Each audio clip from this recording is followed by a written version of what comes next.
The term existentialism was coined about 30 years ago, initially mainly to refer to a couple of German philosophers about whom I shall talk hardly at all in the series of 3 lectures, namely Karl Jaspers and Martin Heidegger.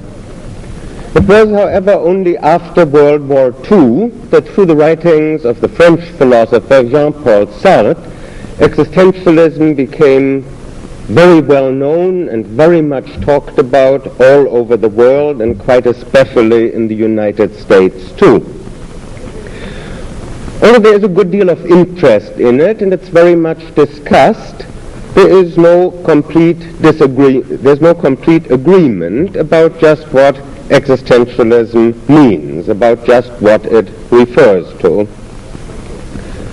It might be foolish for me to say, here is what exactly it means, but it is surely essential for me, if I want to give 3 lectures about it, to tell you how I am going to use the term.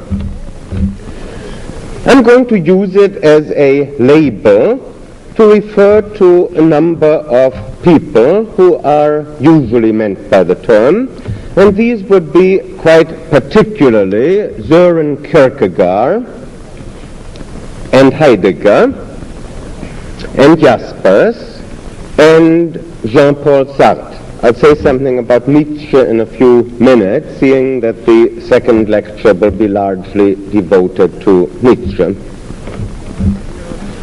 Now, why use the term existentialism as such a label instead of using the word, rather giving a clear-cut definition of it? There's one existentialist who tried to give a definition of it. Sartre said that existentialism was the doctrine that teaches that existence precedes essence. There are a number of things that are bad about this definition. The first one is, and this in itself isn't crucial, that it's terribly unclear. But it's even harder to understand what it means that existence precedes essence than it's to understand, quite apart from that, what existentialism might be. The second reason for not accepting this definition, which after all perhaps could be explained, is that no sooner had Sartre said that in a lecture, Existentialism is a Humanism, then Heidegger published a letter on humanism in which he said, if that's existentialism, I'm not an existentialist. And along came Jaspers and said, count me out too.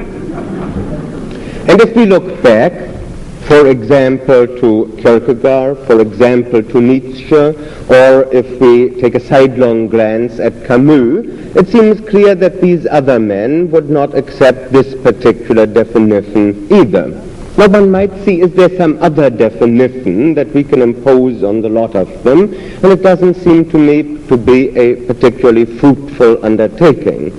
We might perhaps later in this course of lectures look back afterwards and see whether some one definition comes to mind. Meanwhile, I don't have a bad conscience at all about just using it as such a label. There are any number of other labels that we use in a similar way. For example, when we speak of American pragmatism, what are we doing but simply using some sort of shorthand device to refer all at once to Peirce and James and Dewey, perhaps also to Mead, perhaps also to one or another person who comes to mind. But we don't work with any very clear-cut definition, and if we happen to be close students of any two of these men, say of James and Dewey or of James and Peirce, then the more we read them, the more we become aware of the fact that they really don't agree with each other at all, that there are very important points on which they disagree with each other. And still it's useful sometimes to discuss them together because there are some family resemblances between them. There are certain ways in which they belong recognizably together rather than belong with other groups. Similarly, when we speak of continental rationalists, as we sometimes do in philosophy courses, then we mean Descartes and Spinoza and Leibniz, and as we study them, we find that they violently disagreed with each other on points that mattered deeply to them. I'll just give one more such example, namely British empiricism. Another such label, it refers to Locke, Berkeley, and Hume, and if we examine them closely, we find, for example, that Locke was a deist, that Berkeley was a bishop, and that Hume was, to be polite about it, an agnostic. So there were certainly very many things about which these three disagreed with each other, and they criticized each other, and still there are some things that Locke, Berkeley, and Hume sort of seem to have in common, even if it's a little difficult to say what precisely it is, and that distinguishes them from the rationalists or from the pragmatists. So there's nothing unusual about using the term existentialism as a label for a group of people and then sort of as an afterthought asking ourselves, now what are the traits that they have in common? Now the traits that they have in common are, first of all, that the men that we usually call existentialists are all of them very radical individualists. And this is what makes it so hard to pin them all down to a common platform. They're all men who have very much a mind of their own and to make a point of going it alone. In fact, part of whose common outlook is that there is something wrong with schools of philosophy, that there is something wrong with drafting some kind of a platform, that there is something wrong with philosophic systems. They are people who, in a phrase that Nietzsche once used in Zarathustra, like only what a man has written with his blood. In other words, stuff that doesn't come from the brain alone, but rather stuff in which a man is engaged as an entire personality with all his experience. This is the sort of thing they like. And if a man tries to transpose into prose all of his experience, then seeing that his experience and his character is bound to be different from somebody else's, there will be a distinctive individual quality to his writing which distinguishes him from the other men. And so, as we take up in these three lectures three different men, we will find that everyone has very much a style of his own and a character of his own and a mode of thinking of his own.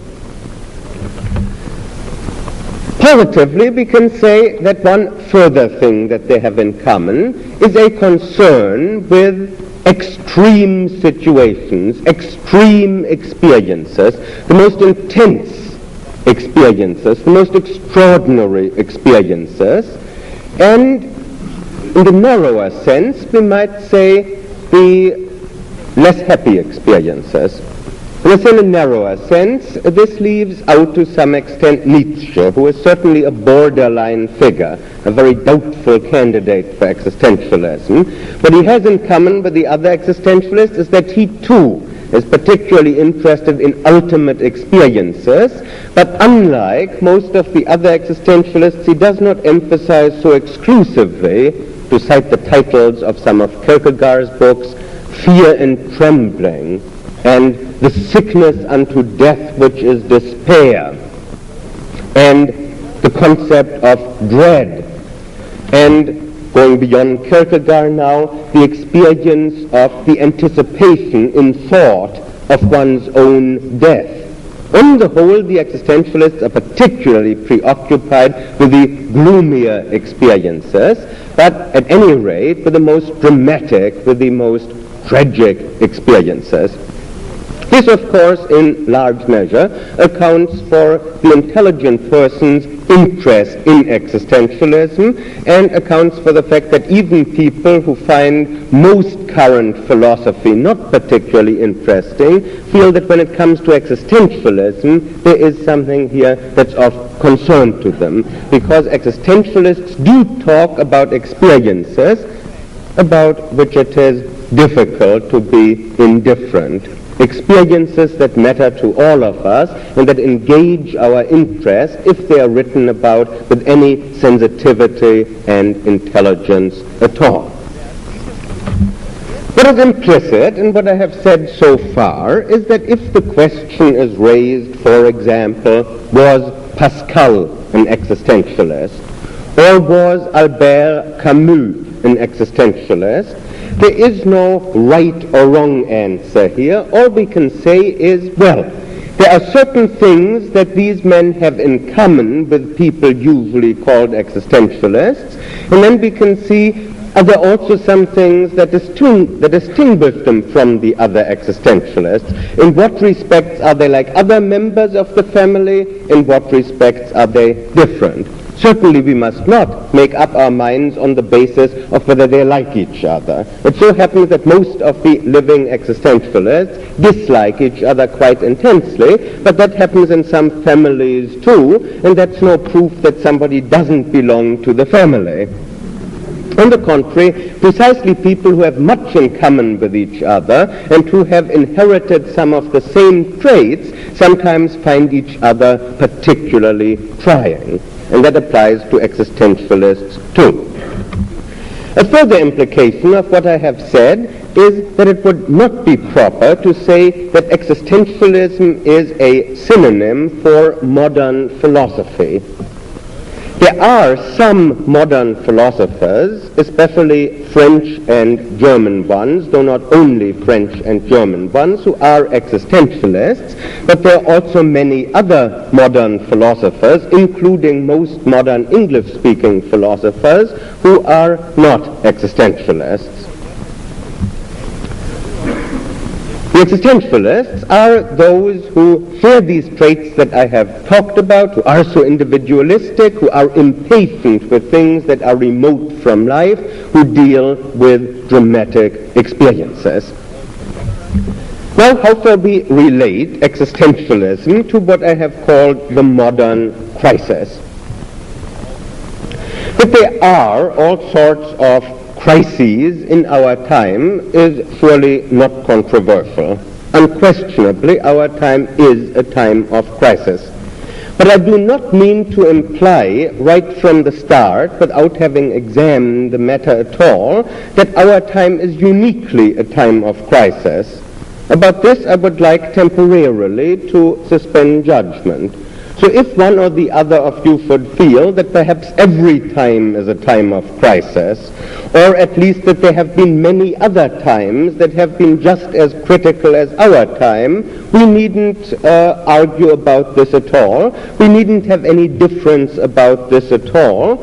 All that I want to say is that there are some crises in our time, and what I want to do is to relate existentialism to three such crises in our time: the one in religion today, the one in philosophy next week, the one in morality 2 weeks from today, and then we can see each time to what extent each of these three crises is uniquely modern, or to what extent it is perhaps a perpetual crisis.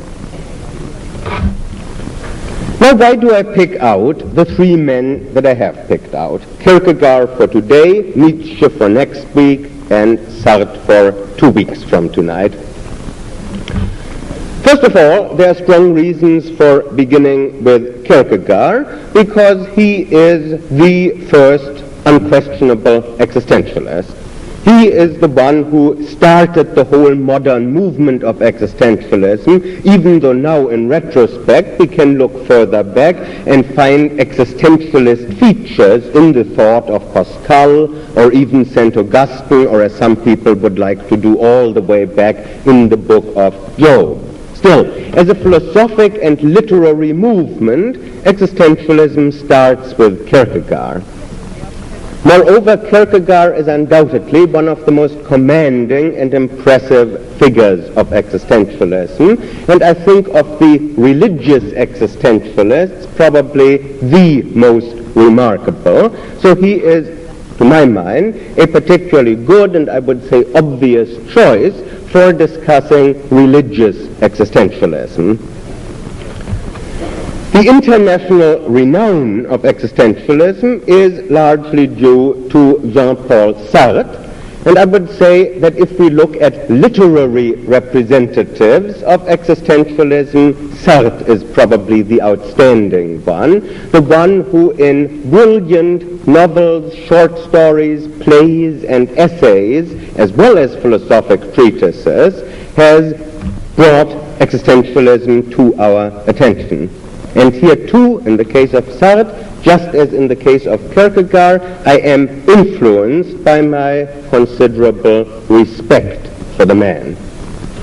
Nietzsche was not, as I have already remarked, strictly speaking, in the narrow sense of the word, an existentialist, but I think a good case can be made out for saying that he towers very far indeed above such philosophers as Jaspers and Heidegger, perhaps even to the extent of being the last world historical philosopher, by which I mean that since Nietzsche's time, philosophers have not had a really international impact. A man like Sartre, a man like Jaspers, a man like Heidegger has had very little impact on English-speaking philosophy. On the other hand, the giants of English-speaking philosophy, people like Russell and Moore and John Dewey and William James, have had hardly any impact in the non-English-speaking world on continental European thought. Nietzsche is, I think, the last great philosopher in whom we find impulses and tendencies that have been influential and crucially important for philosophy almost everywhere. So I pick him too because he seems to me to be of unusual stature. To wind up then these introductory remarks, I would say that I happen to be, as some of you know, critical of existentialism, but the point of this series of 3 lectures will not be to tear down existentialism. It will not be to try to show how foolish it all is, and that is why I have picked 3 men to whom in various ways, although I am critical of them here or there, I do look up. And what I want to do is to try to increase your understanding as best I can, not only of these 3 men, but also of existentialism, and beyond that, of some aspects of the modern world, of 3 crises in particular, of issues that concern all of us, and perhaps here and there I may be able to make some constructive suggestions. Now let us begin with Kierkegaard. I propose to approach him somewhat differently from the way he is usually approached. I think he himself would have said that the usual approach to his thought is, in his own peculiar use of that word, aesthetic. When Kierkegaard speaks of an aesthetic approach, or an aesthetic orientation, what he means is that one is a spectator, that one looks at something that is outside oneself, that one observes without becoming involved in it.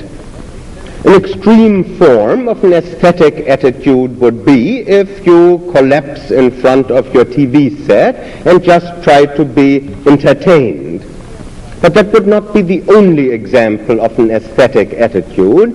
The attitude would remain aesthetic, the way Kierkegaard uses the term, as long as you make no commitment, as long as you yourself do not become deeply involved. And I dare say that most current interpretations of and most current interest in Kierkegaard is of this aesthetic nature, that he is a terribly interesting person. Being interesting would be, in Kierkegaard's peculiar use of the term, an aesthetic category. It's interesting, it's fascinating, just look at it. Secondly, people usually look at Kierkegaard by way of pointing out that he was very critical of the German philosopher Hegel. And since there's hardly anybody who is not very critical of Hegel, if he talks about Hegel at all, this too is not very distinctive. To say he is interesting, to say he hates Hegel's guts, this really doesn't set him apart. Almost everybody does. Thirdly, people usually present Kierkegaard as if he had been something of an apologist. Either an apologist for Christianity or preferably a sort of non-denominational apologist for religion. Somebody who sort of fits into the current scene as one of the many people who are, of course, as who is not, in favor of religion. In all three respects, my approach to Kierkegaard is very different. First of all, it's not aesthetic, but existential. Instead of just saying, now, isn't he a beautiful writer? Doesn't he put things quaintly? Isn't this a nice book? I will say, isn't this a maddening book? Isn't this something that is meant to upset us? Kierkegaard uses deliberately the word that is found in the epistles of Paul, skandalon, a scandal, a stumbling block, an outrage, something that is upsetting. Kierkegaard wants to upset us, and I will try to emphasize elements in his thought that are upsetting. This takes me to the second point. Instead of claiming that he criticized Hegel, which he certainly did, I will say that he criticized Hegel and Hegelianism because philosophers in his time, for the most part, were Hegelians, but that he really criticized philosophy quite generally, and that if he had lived in our time, instead of picking on poor old Hegel, I'm sure he would have picked on pragmatism, or he would have picked on logical positivism or analytic philosophy, any kind of philosophy. Indeed, beyond philosophy, he would have criticized our trust in reason, our trust in science. This is something that is, to the modern mind, somewhat outrageous, but this is something that has to be brought out. And finally, very far from being an apologist for Christianity or for religion, somebody who tries to make it palatable, Kierkegaard wore himself out in trying to denounce people who sought to make religion and Christianity in particular palatable, and insisted that it is not palatable, but that it is absolutely absurd, that it's outrageous to the human reason, that it might even outrage our moral sense, and that nevertheless it should be accepted.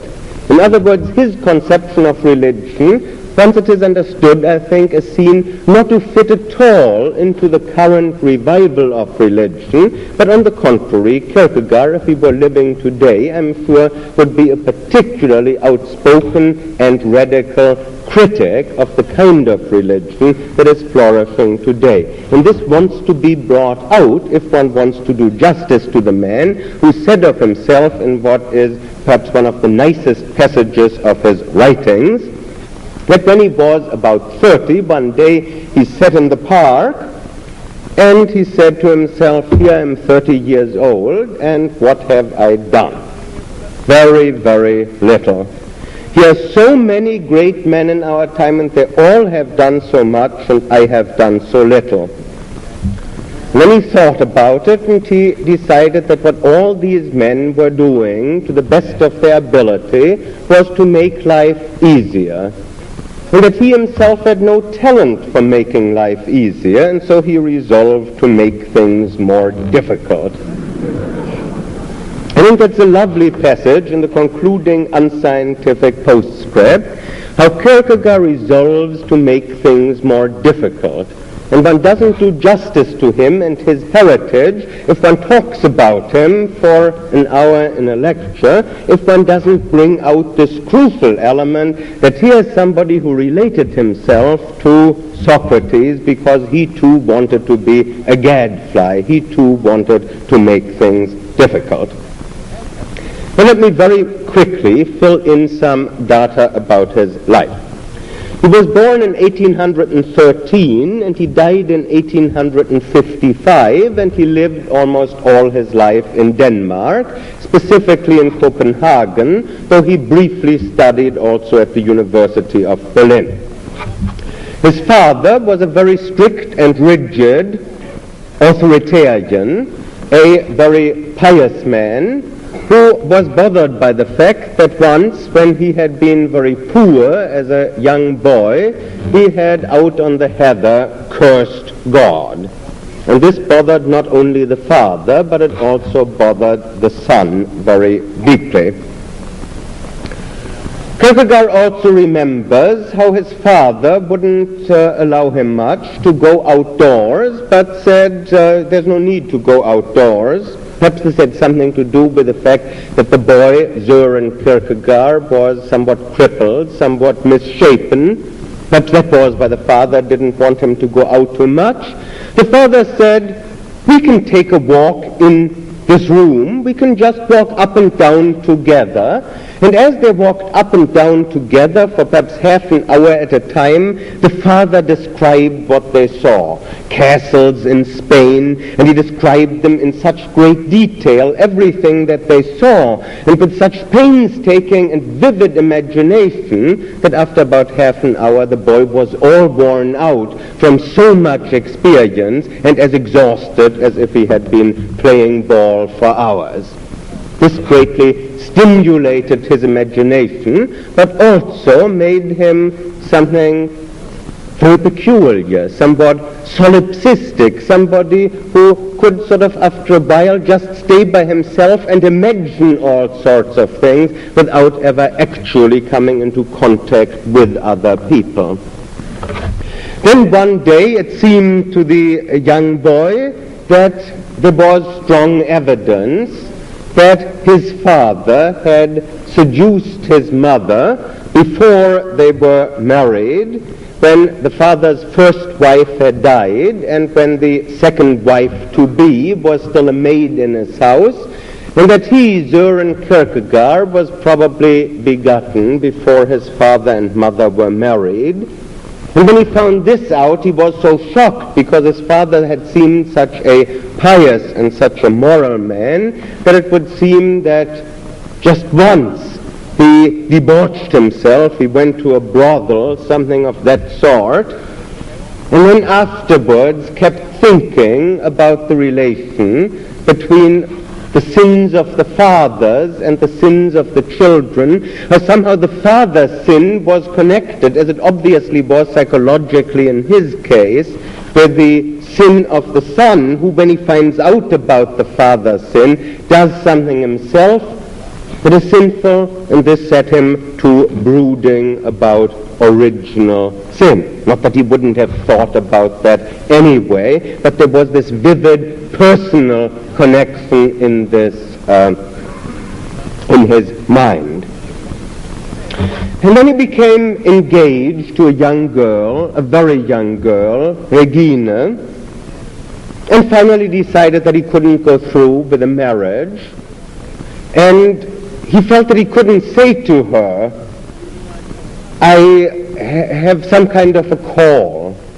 I think marriage might interfere with the sort of things that I have to do. Or he couldn't say to her, being somewhat crippled, I feel that I just can't consummate our marriage. I don't really want to get married. He felt that he couldn't be frank with her because she was so young. He felt that he couldn't share these awful memories of what his father had done, what he had done with her.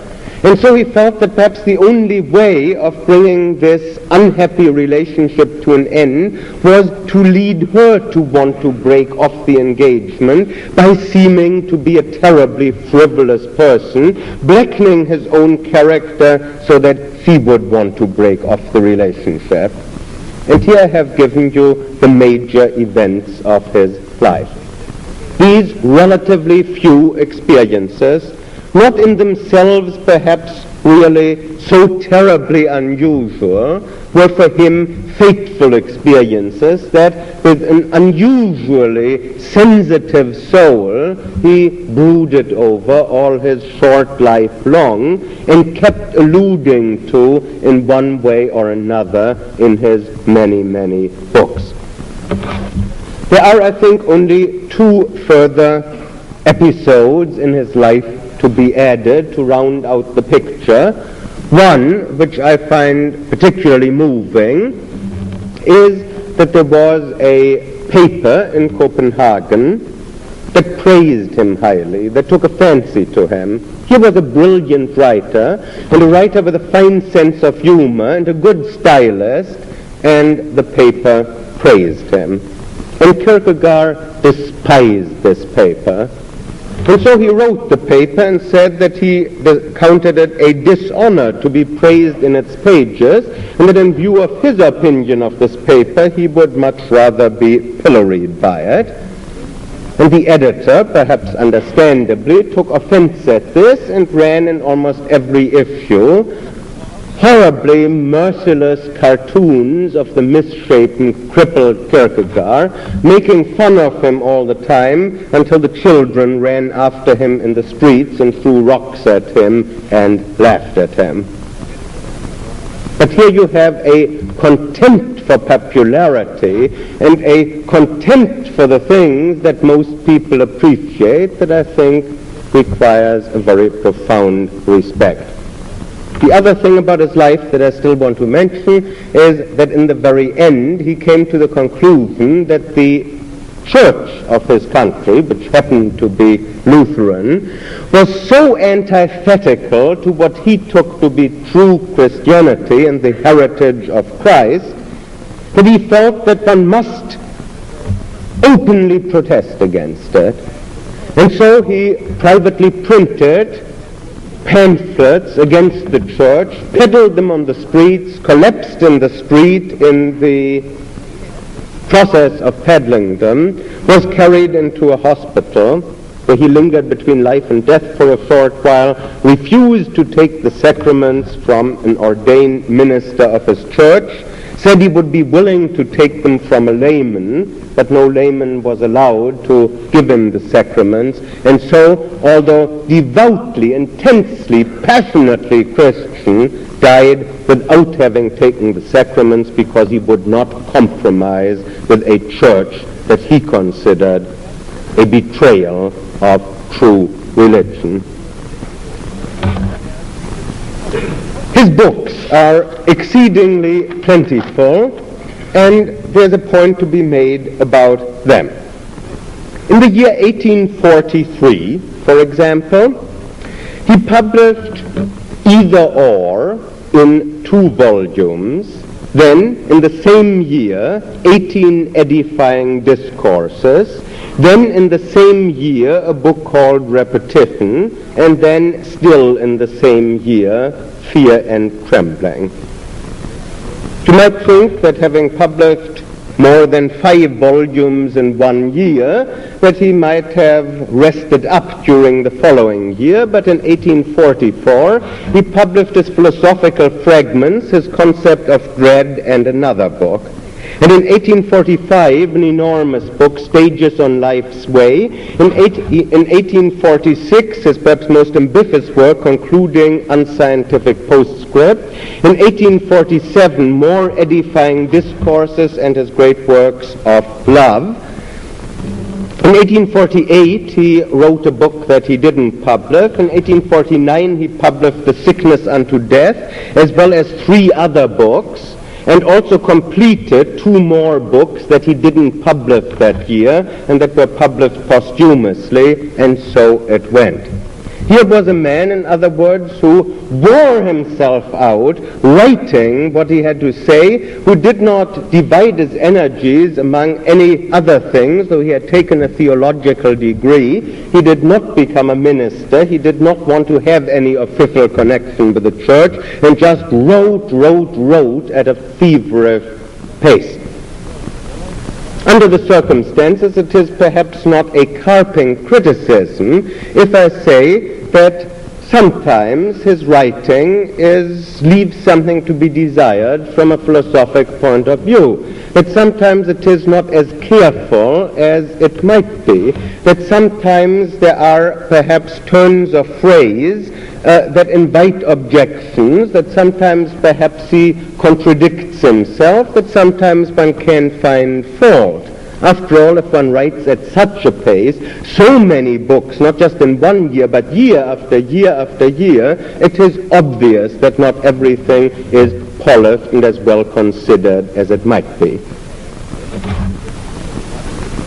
It has often been said, rightly, that Kierkegaard engaged in what is called indirect communication. And what is usually meant by that is that most of the books that I have just mentioned were not published over the name of Søren Kierkegaard, but over the name of rather odd, usually Latin pseudonyms. They were published by people with outrageous names. It was always obvious, because these names were Latin, that they couldn't be the real people, but all Copenhagen in those days was discussing, were all these pseudonyms one and the same man, or were there all sorts of different people? And Kierkegaard added to the mystification by having some pseudonyms attack others, and there are cross-references in these books, and this tickled his sense of humor. He thought this was funny. It is mildly funny, and this is called indirect communication. I don't think that that is really the heart of Kierkegaard's indirect communication. This is something that one might explain to some extent psychologically. One might say, isn't this continuous with what I told you about these walks that he took with his father, that here he, all alone in one room, peopled the world the way Richard II does in prison. All the world's a stage for him, and here are all these characters, all his inventions, and they engage in fights, and on some points they agree and on some they disagree. You might almost say, without being disrespectful, this perhaps is part of his pathology. This is something that's psychologically odd and interesting, but this, I think, is not the crucial part of his indirect communication. The crucial part of the indirect communication is that Kierkegaard's mode of expression is artistic, that instead of always writing edifying discourses, as he sometimes did, instead of always coming right out and preaching, he often does the sort of thing that a novelist or a playwright does, that a man like Sartre will do too, namely who avails himself of the mode of literature, of the mode of art, to get across his ideas a little less directly than one would if one came right out and told the reader. There are other features of a style that I think there's no need to go into in any detail here. It is, I think, an exasperating style, an outrageous style, an offensive style, and means to be so. To retell the story that in Genesis takes less than one full page about how Abraham went out to sacrifice Isaac but then didn't, Kierkegaard takes a whole little book going over and over and over it again with variations. And he means to exasperate, he means to annoy, he means to upset, he does not mean just to entertain. In fact, that whole little book, Fear and Trembling, is directed against people who read Genesis and find it oh so interesting and oh so admirable, and don't ask themselves, what would I say if a man came along in my time who said, God has told me to sacrifice somebody else and I'm about to do it? This is the problem that Kierkegaard says we must ask ourselves about. We mustn't say, isn't it a beautiful story and how well written and how concise in style, and look how the emotions of father and son are caught so beautifully. That is an aesthetic approach. What Kierkegaard wants is the existential approach that asks, what would I do if I were in Abraham's shoes? What would I do if my next-door neighbor said that he was in Abraham's shoes and went out to kill somebody else because he thought that God had told him to? Now, what about the crisis in religion, to which I want to relate Kierkegaard? The crisis in religion in our time is so manifold that one could easily, obviously, give more than 3 lectures without even mentioning Kierkegaard just to analyze the crisis in religion. I will single out instead 3 aspects of the crisis in religion. 1, because I think they are important, and 2, because I think that Kierkegaard is interesting in relation to them. The first crisis in religion in our time, and I think perhaps the single most important point, is one that may strike you at first as being such old hat that it's hardly worth talking about. And that is the way in which science has undermined what we might call naive religious beliefs. Now you, for the most part, may consider this terribly old hat because you may feel that the beliefs that have been undermined by science are so naive that you obviously don't have these beliefs anymore. But for a moment, do just recapitulate in your own mind the familiar enough story of how beginning, say, with Copernicus and going on to Galileo and to Darwin and to Freud, again and again science has come into conflict with religion and has forced religious people to reinterpret their beliefs, to revise their beliefs. The crisis is that after this reinterpretation has been going on for a few hundred years, suddenly the question emerges, what now do these beliefs mean?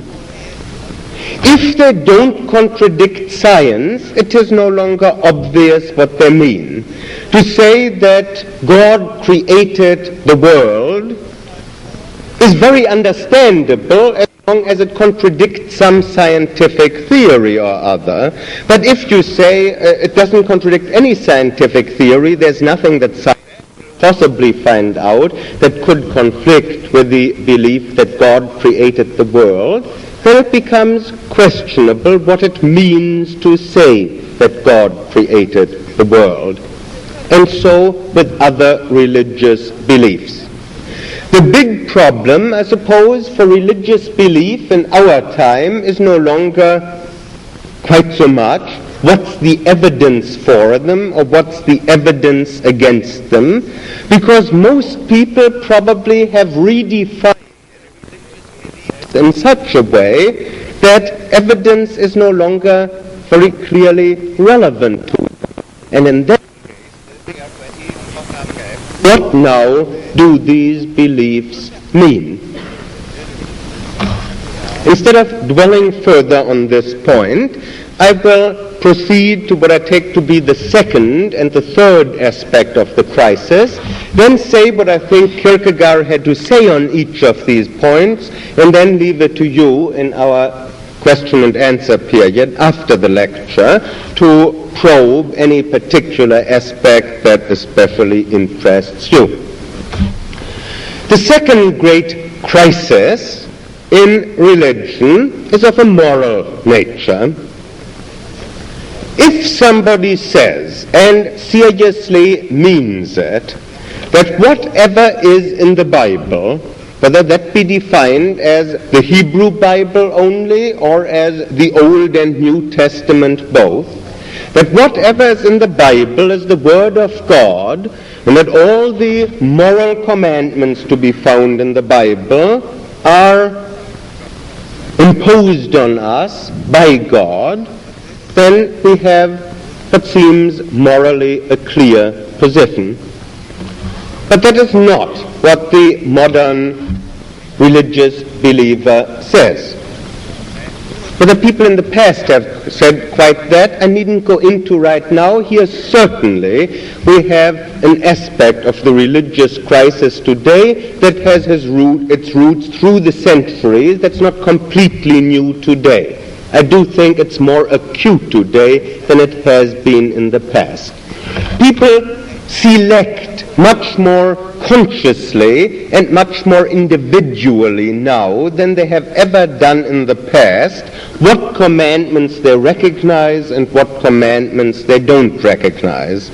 If you confront people with some commandment in the Bible that is contrary to their conscience, very few people, I think, are greatly disturbed by that anymore. They will just say, well, obviously that belongs to some very ancient strata of the Bible. That's an old idea, it's a primitive idea, that doesn't go for us anymore. Well, where is the crisis? All this seems very fine. The crisis is that if you are the one who does the choosing and picking as to which commandments are still binding on you, then what is the relevance of God to morality? What is the relevance of religion to morality? Aren't in that case religious believers and agnostics and atheists all in the same boat? In that case, they all find out what their morality is going to be, what their ethical code is going to be, by beginning with what they have been taught in the nursery, then revising that in the light of their own conscience, of their own experience, of their own reason, asking themselves more or less deliberately what stands up and what doesn't stand up under scrutiny. And then, very much as an afterthought, there's suddenly a difference between the religious person and the irreligious person. Namely, the religious person then suddenly says, and this, of course, I believe because the Bible says so. But to that extent, isn't the religious person deceiving himself?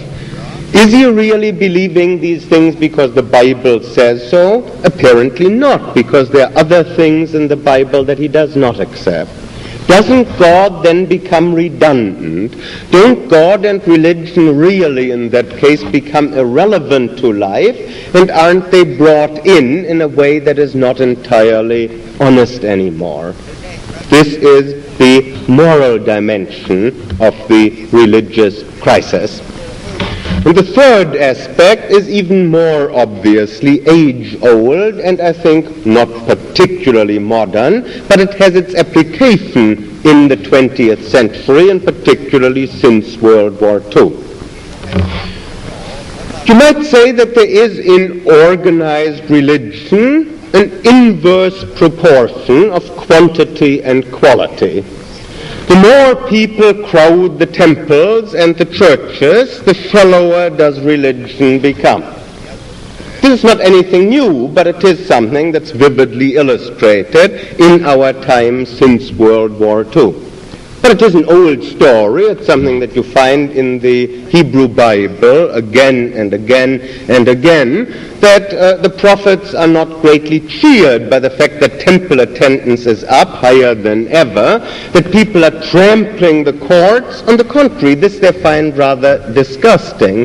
They don't say, well, this is wonderful, there are more sacrifices now than there used to be. Now all we need is that we put in God we trust on our coins, or something of that sort, or if we had postage stamps that we cancel them, pray for peace.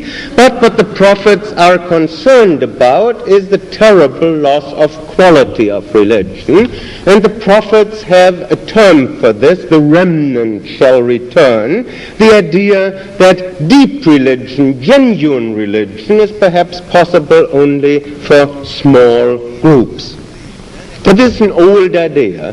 The idea, if you want to put it somewhat aggressively, which is appropriate if we want to connect this in a moment with Kierkegaard, that perhaps organized religion is something of a cancer, something that proliferates without aim and threatens to kill genuine religiousness. This may not be, this need not be, all there is to organized religion, but this is the awful danger of it. This is a perpetual crisis, and if we think about our time rather than thinking about biblical times, perhaps the last two very great religious figures who protested against the churches and against organized religion in the name of a religious vision of their own were Leo Tolstoy, who was excommunicated by the Greek Orthodox Church, and Søren Kierkegaard, who in a kind of a way broke with his own church. Now, if we then relate Kierkegaard to the crisis in religion, he is easiest to relate to this last point. He denounces organized religion, not necessarily in principle. He doesn't say there shouldn't be churches, but he thinks that the churches that exist in his own time in Denmark in the 1840s and 50s somehow don't come up to scratch at all. And if we look at what he criticizes the churches in his own country in the 19th century for, it is quite clear that his criticisms also apply at least as much, if not more, to the churches in our time. It is interesting in that connection that what he would like the churches to do is to be much more authoritarian. He attacks them because they don't lay down the law to people, because they are too liberal. But surely the same would apply to our churches today, which more or less take the attitude that as long as you go to any church or temple or something of the sort, it's all right, that any religious faith will do, no matter what it is, that one ought to have some faith in some organized religion or other, and let me be blunt, not take it too seriously. If you think that I'm myself not entirely serious about this, let me give an illustration that, even if you should find it mildly ridiculous, will bring out how dead serious I am about it. I don't think that the people of the United States today would stand for a presidential candidate who would not be affiliated with some organized religion. They do want their candidates to have some ties to some organized religion. But if Mr. Kennedy said, I take my Roman Catholicism seriously, he'd be through. And if Mr. Nixon were really a Quaker, instead of saying, I am in favor of fighting, then he would be through. What they want is a Quaker who is no Quaker and a Roman Catholic who is no Roman Catholic.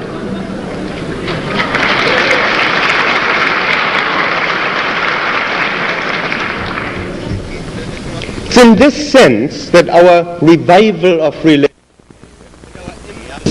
on organized religion, is in a way a very shallow and misleading thing that has very little to do with deep religiousness. The person who is deeply religious would get into trouble in the United States today and certainly couldn't be elected to high office any more than the person who is openly atheistic. It's more complicated if we try to relate Kierkegaard to the other. But still, something can be said about these two. What about his attitude toward the meaning of religious beliefs when they no longer come into conflict with science? Kierkegaard's answer here is clear. He thinks that religious beliefs do conflict with science, that they must not be reinterpreted in such a way that they won't conflict with science. He thinks that religious beliefs, and the particular religious beliefs in which he is interested, those of Christianity as he understands it, are, to use the word that he uses again and again, absurd. It's Kierkegaard who introduced this word absurd into the vocabulary of existentialism, though it may be possibly more familiar to many of you from the writings of Albert Camus. No, religious beliefs, he thinks, Christian beliefs are to reason absurd, and one must accept them nevertheless. One must humbly accept what one cannot comprehend. And one must oppose critical thinking. And one must be unscientific, and one must denounce science. One could go into great detail here and quote any number of texts in Kierkegaard, and if there should be any demand for that in the discussion period, I'm willing to do so. But I would also suggest, if you are willing, some of you, to do some reading on Kierkegaard, that you will find a good deal of material if you will read, let us say, at least two things: Kierkegaard's own book, Fear and Trembling, and perhaps by way of rounding out my lecture, to find information that I did not put into this lecture because it's available in print, chapter 10, the chapter on Kierkegaard in my book From Shakespeare to Existentialism, a book, incidentally, that on the little folder that you got is credited to Miss Hazel Barnes. But I, in the bargain, was credited with a much bigger book, namely her The Literature of Possibility, which is published by the University of Nebraska. That is one mistake in this little bibliography. The last item there is Miss Barnes, and the one directly above that is mine. Both those books, Fear and Trembling and my From Shakespeare to Existentialism, are available in paperback, and by reading Fear and Trembling and my chapter on Kierkegaard, you will get a much fuller picture of Kierkegaard than you will just from this lecture alone. What about the moral selection? Here it is Kierkegaard's point that you have no right whatsoever to make any moral selection. You should not do that. That if God should tell you to sacrifice your own son, to commit murder, you have no right to say this cannot be God because this is contrary to conscience, because if you do that, then God is reduced to a mere redundancy. Then you don't need God at all. Then you take the name of the Lord in vain by just introducing him afterwards to sanction what you believe anyway. No, you must countenance the possibility, if your religion is at all meaningless, here, you must countenance the possibility that religion may not only outrage your reason, but your conscience too. A very profound point, I think, for every religious person to ponder, whether if he does not countenance the possibility that God might go against conscience, God is not truly irrelevant to morality altogether. If conscience is supreme, then why do you need God in morality? If, on the other hand, you take God seriously in ethics, then there's the possibility that he might possibly go against conscience. In conclusion, we're confronted with the oddity that if we consider what Kierkegaard has to say on these three aspects of the crisis, you will find him very probably unacceptable on at least two of the 3 points, perhaps on all three. Probably some of you will sympathize with his attitude toward organized religion, though some others of you will feel that it's too extreme. Probably very few of you will agree with him that religion ought to overrule reason and that one ought to believe things that are absurd. And perhaps, I don't know, none of you, or hardly any of you, will agree that religion could or should go against conscience. Is Kierkegaard then really just an outrageous fellow who has very strange and bizarre ideas, which after all are just interesting, but who doesn't really have much to say to us? That is not my view. I think that on all three of these points he deserves terribly serious consideration. One can, on all 3 points, obviously accept pretty much what he says if one then draws the conclusion that religion is to be rejected for that very reason. He is much more of a thorn in the flesh, and meant to be, for the religious believer. But let me conclude this lecture by bringing out 3 points on which he seems to me to be particularly worthwhile.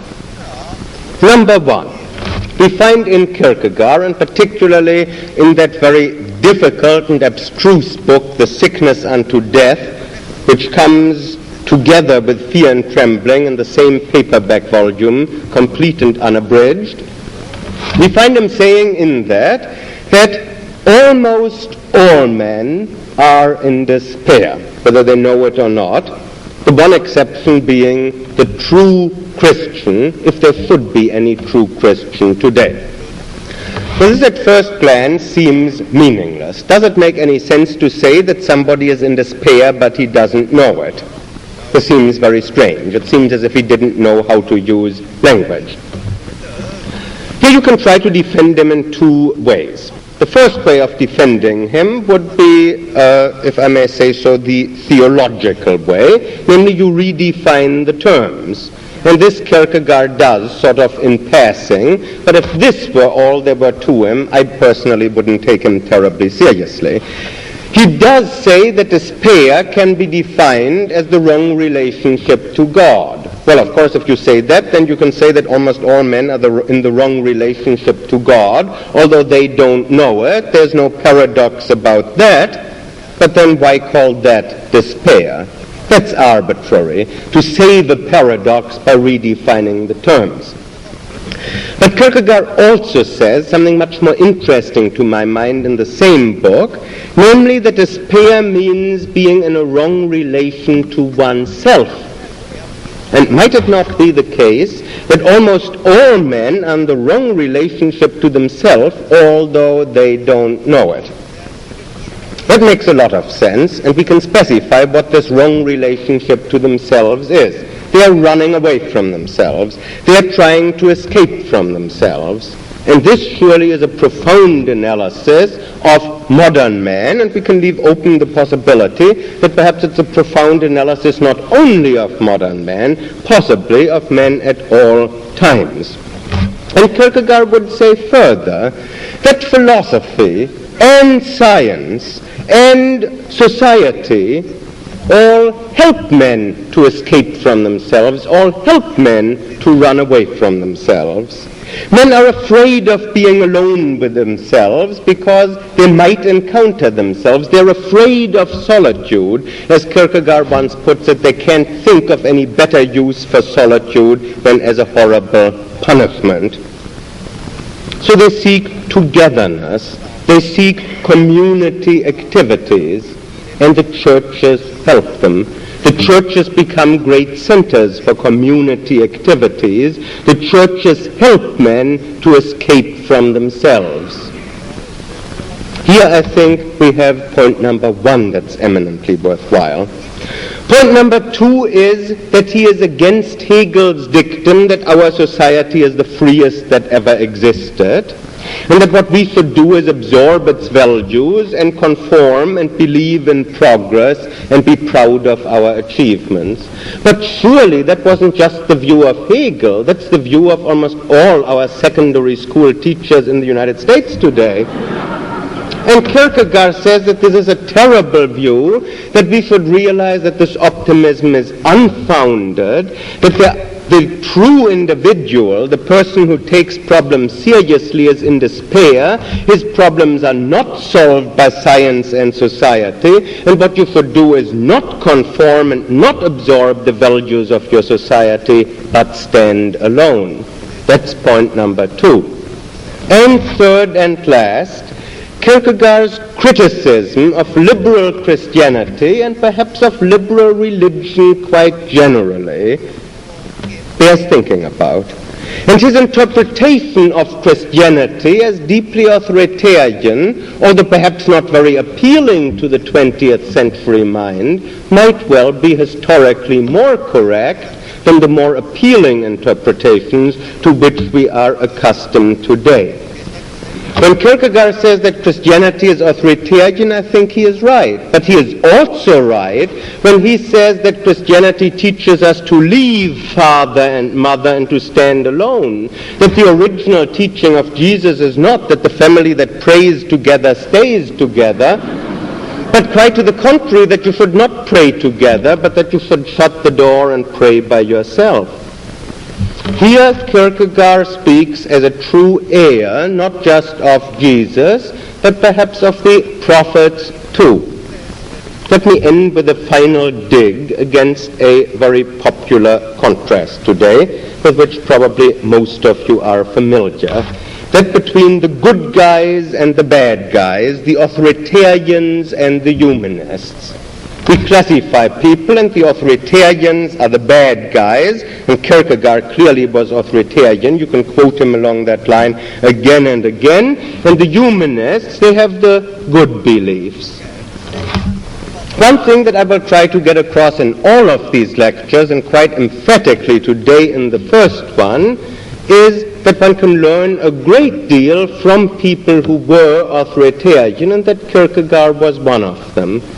We must not say people are black and white. Let's first see whether they are on the right side, and if they were, we will learn from them. But we may find that people who outrage us and to embarrass us and to annoy us and with whom we differ may be among the people from whom we have the most to learn. And that's one reason why I'm devoting these 3 lectures to 3 very outrageous people. Now, let's have questions. Please speak loudly enough that not only I can hear you, but other people too. Before I came here tonight, I looked at the encyclopedia on the question of distinction, and I noticed that it is a problem of getting into one crisis and imagining that it's solved, and then to get into another crisis. The life is that way on, but after tonight's lecture, I learned that the distinctionism, rather, is sort of a rebellion against accepted conditions. Would I be wrong or right? If I understand the question right, you found somewhere that existentialism was defined as the belief that one just goes from crisis to crisis. I don't think that would be a very good definition of existentialism. This is not a point on which the people who are chiefly called existentialists have taken any particular stand, but you might say, and this is what I did try to say, that existentialists, instead of emphasizing what is ordinary and usual in life, emphasize the crises, and so give the impression that life consists very largely of crises.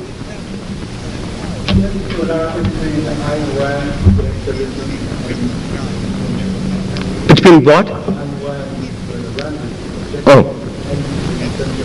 I must confess that I have not read Miss Rand's novels, but I understand that she is a great admirer of Nietzsche's, and so, if so, there probably is some connection, though obviously one should not read all of her ideas back into Nietzsche, and either give him credit for them or blame him for them.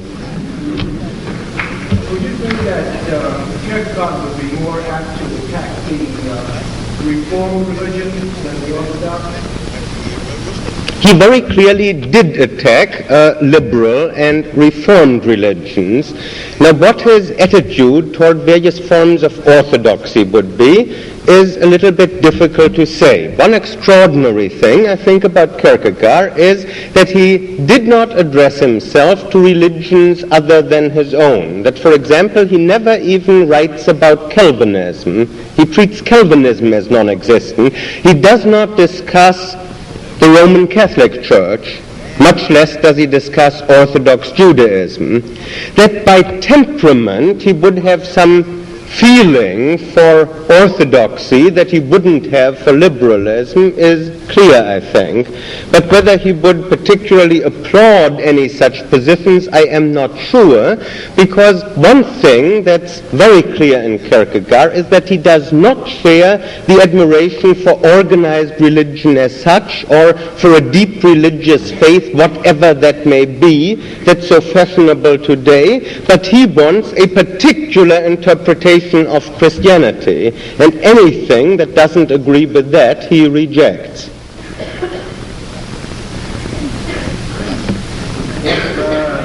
Everybody following existentialism emphasizes the importance of individual speaking regardless of fellow man. to a great extent, highly individualistic, could society carry on with everybody as an existentialist?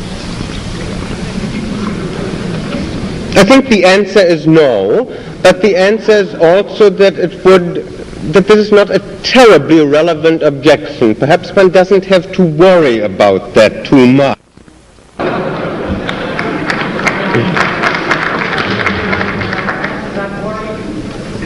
The study of anthropology proves that from the very beginning of mankind, social living was essential for their survival. That living alone, the human race could never have survived. And we are today at a certain stage in that stage of evolution, which goes back about 1 million years. Now, if we today don't follow that same pattern, we also can be. So it is important, it's extremely important, and they are identical to your statement, which they laugh at. Yes, but I think we haven't come to Sartre yet. We've talked about Kierkegaard today, and I think it would be fair to say that Kierkegaard is not too terribly worried any more than I should think Jesus was, and Kierkegaard is a Christian. He is not too terribly worried about whether mankind will survive or whether it will not survive. What he is worried about is the other world, is going to heaven. And what he concerns himself with, in line with the tradition that is strong in Christianity, and by no means totally absent from Judaism either, what he concerns himself with is what you might call the remnant, the exceptional individuals. Now, I'm not trying to say that you should accept this. There's something, as I've tried to bring out, deeply undemocratic about his whole attitude. He is not concerned about the greatest possible happiness of the greatest possible number. Not at all. What he is concerned with is how a man might become a good Christian, or if you want to put it differently, what the individual might have to do in order to be saved when he dies.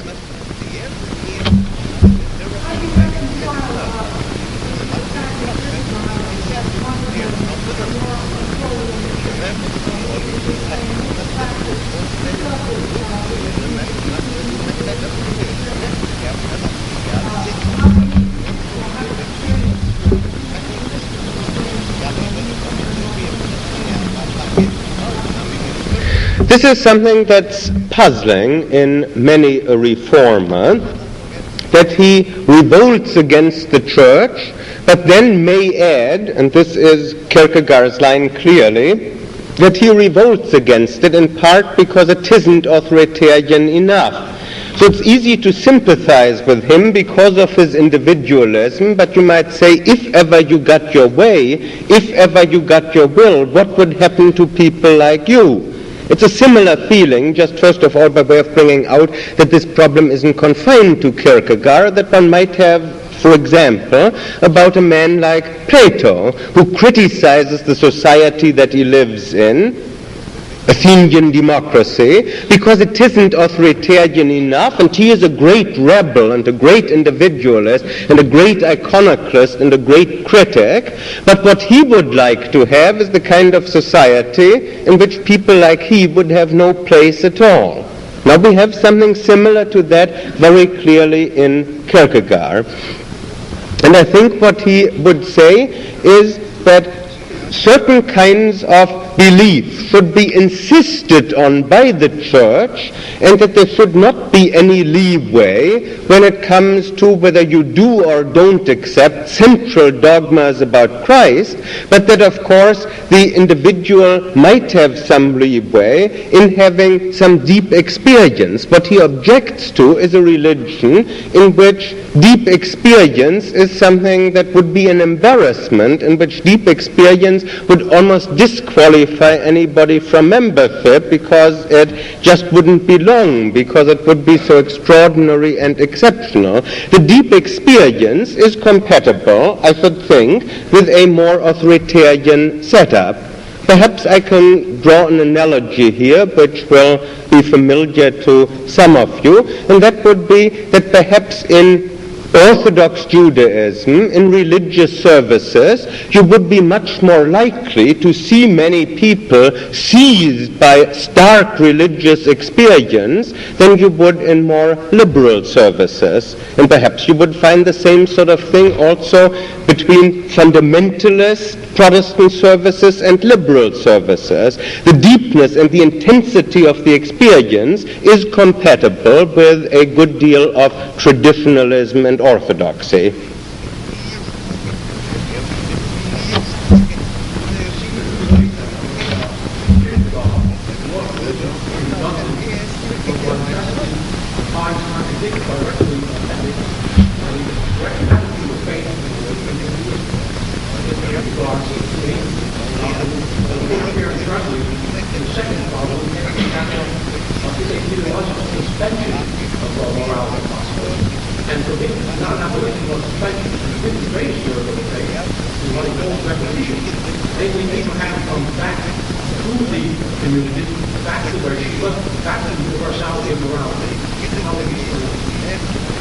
I think that this is particularly frightful rather than being something that in any way can reconcile one to Kierkegaard.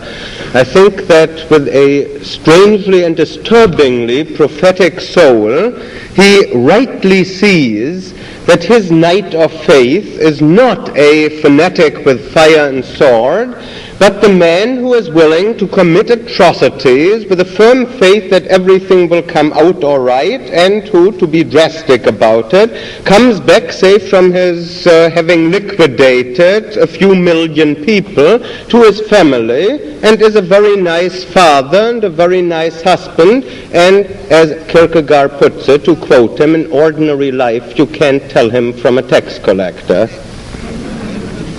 I think he is dead right about this, and I find it deeply disturbing, but most people are too romantic and too dramatic about it.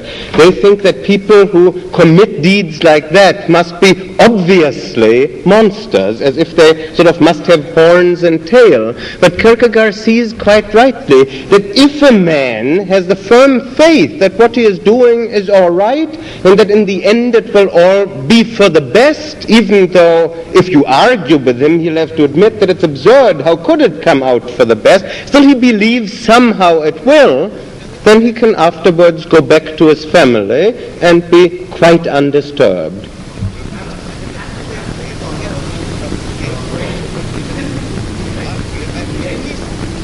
Exactly, that's what I'm saying. Well, a man like Kierkegaard wistfully deplores his own rationality, his own integrity, his own conscience, saying, if I did a thing like that, I would not be able to go back. And instead of saying, that's because I am too decent a man, he says, that's because I don't have the kind of faith that one ought to have.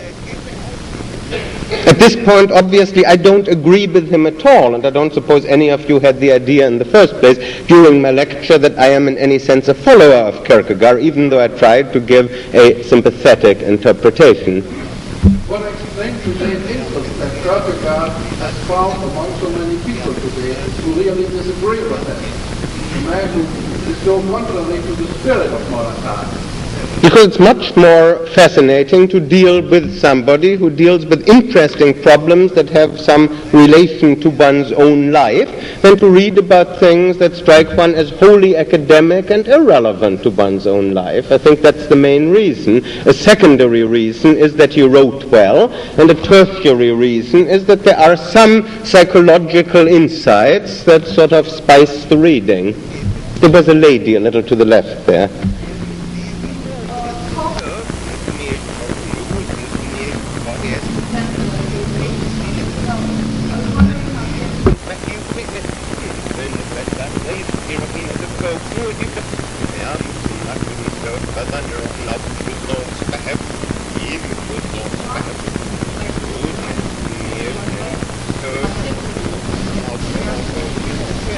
Kierkegaard thought, and at this point I find him impossible to follow, he thought that the only way to transcend this despair was by being a good Christian.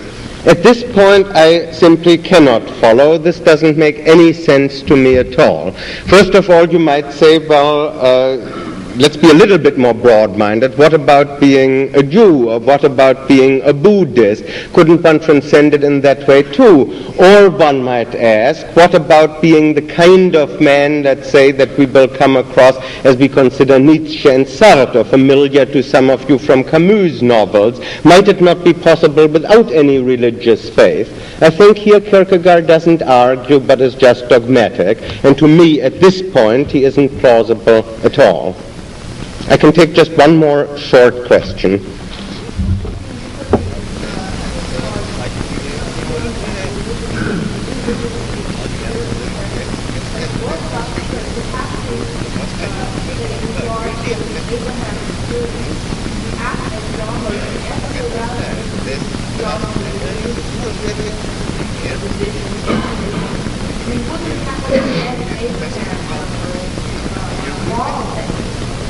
I don't see why the Orthodox Church, why a church that would measure up to Kierkegaard's expectations would have to condemn Abraham. What Kierkegaard is saying, in effect, is the parson is a hypocrite if he praises Abraham Sunday morning, but Sunday afternoon, if a member of his congregation should go out to do likewise, would try to stop him. But now, why couldn't somebody first preach faith, and then if people also have got it, cheer them for it and be happy about it? I would say that the dreadful thing at this point is that the church so often has done again just what Kierkegaard wanted it to do, that people have preached to other people to go out and burn other people at the stake and kill other people, and then have not stopped them either, but quite consistently allowed them to go ahead with that.